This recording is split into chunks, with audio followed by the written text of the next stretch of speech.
Olá, companheiros e companheiras, nós estamos aqui com mais um programa sobre a conjuntura semanal e hoje nós vamos abordar 4 temas que está na pauta do debate semanal.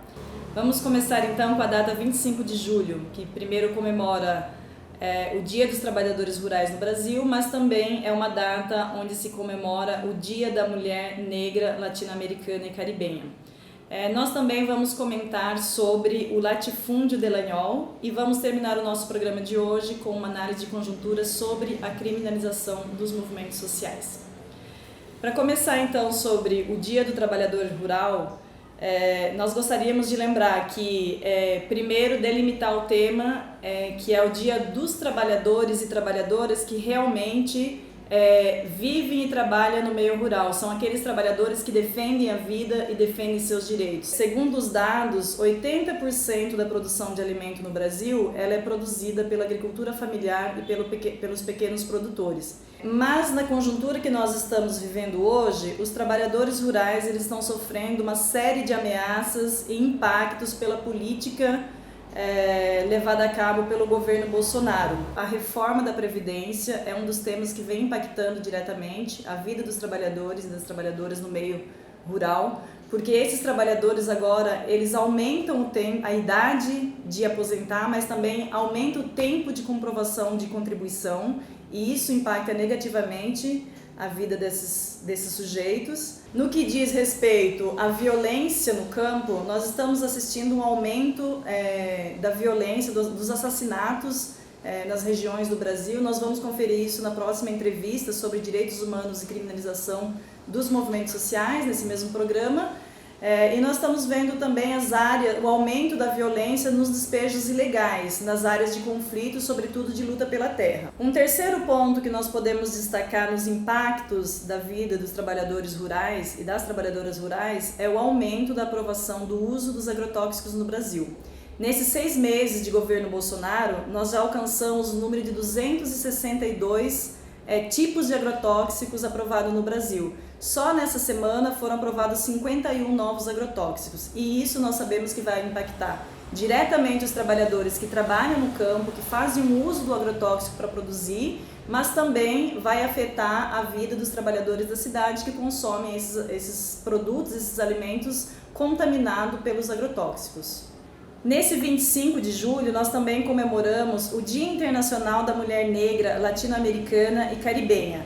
Nós sabemos que as mulheres são as que mais sofrem as desigualdades sociais, as desigualdades raciais, o preconceito, o machismo em toda a sociedade. Nós também temos um dado, publicado inclusive pela ONU, que os 25 países com maior índice de feminicídio, desses 25, 15 países são da América Latina. E o Brasil é o país que está no topo do ranking da violência e do feminicídio.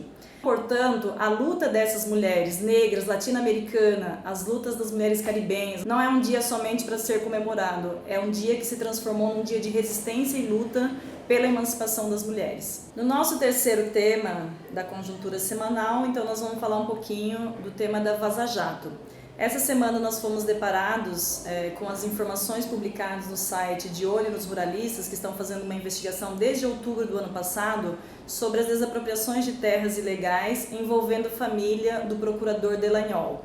Essas desapropriações elas acontecem no território da Amazônia Legal, no Mato Grosso, onde a família do procurador é envolvida de um processo que vem desde a ditadura militar. Então, segundo as notícias da semana, é que a família do procurador ela foi beneficiada com cerca de 41 milhões de reais em desapropriações ilegais. Então, com essas informações, nós podemos ver aí o que está por trás dos latifúndios do Delanhol, que é um dos procuradores responsáveis pela coordenação da Operação Lava Jato, e ao mesmo tempo que o discurso é anticorrupção, a pessoa do procurador e sua família, pelo menos 14 membros das suas famílias, são envolvidas em esquema de corrupção. E o nosso quarto e último tema é o tema da criminalização dos movimentos sociais. E para compartilhar esse tema, a companheira Ayala, do setor de direitos humanos, vai trazer para nós essa análise inclusive os desdobramentos em vários episódios do que é a criminalização dos movimentos sociais hoje na conjuntura que nós estamos vivendo no Brasil. Eu gostaria de dialogar sobre 3 temas com todos e todas. O primeiro diz respeito ao que ocorreu no último 18 de julho, que foram ataques contra famílias acampadas vinculadas ao MST dos estados de São Paulo e Minas Gerais, e que resultou na morte, pessoas feridas e na queima dos pertences dessas famílias acampadas. Quem não conseguiu acompanhar, esses 2 episódios aconteceram em momentos diferentes.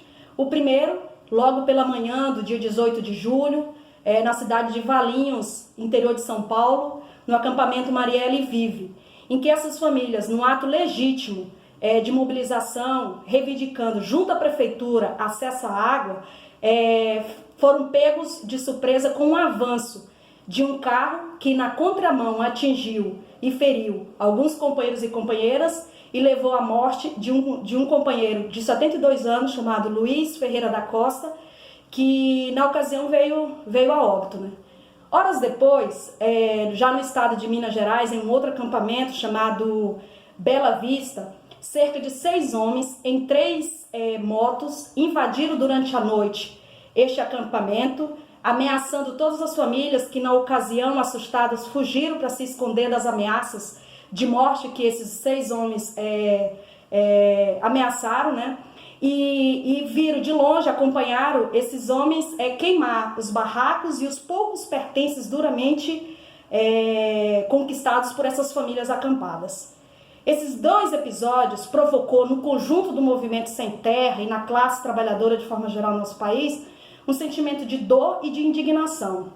Mas muito mais do que isso, eles expressam o que nós temos feito a leitura do momento que nós, do movimento sem terra, mas os trabalhadores e trabalhadoras do nosso país temos vivido neste contexto legitimado pelo golpe que sofremos em 2016 e que se materializa em pouco mais de 6 meses do governo do Jair Bolsonaro.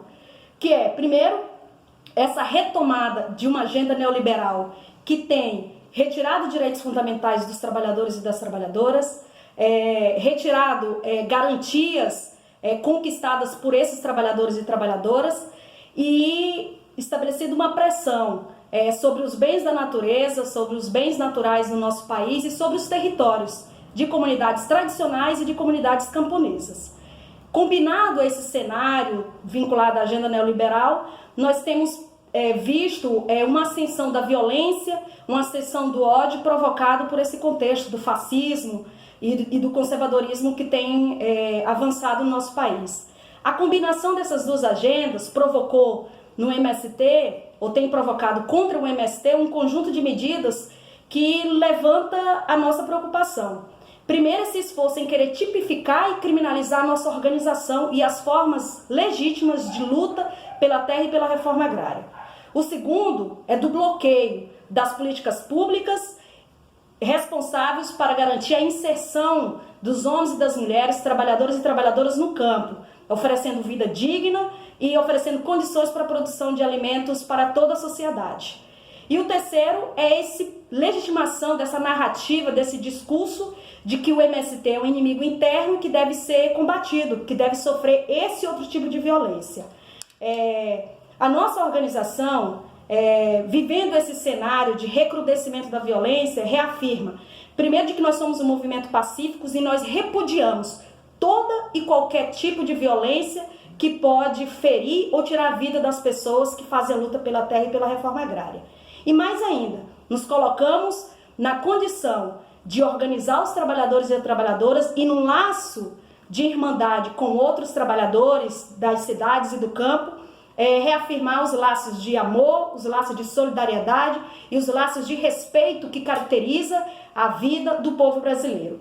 E é por isso que, como resposta a essa onda da violência legitimada por essas práticas governamentais e esses discursos que têm ampliado, os trabalhadores se somaram com outros tantos e fizeram, na cidade de Valinhos, no sábado, no dia 20 de julho, uma grande mobilização para denunciar o contexto da violência, mas, sobretudo, para reafirmar o compromisso com a terra e com a reforma agrária em nosso país.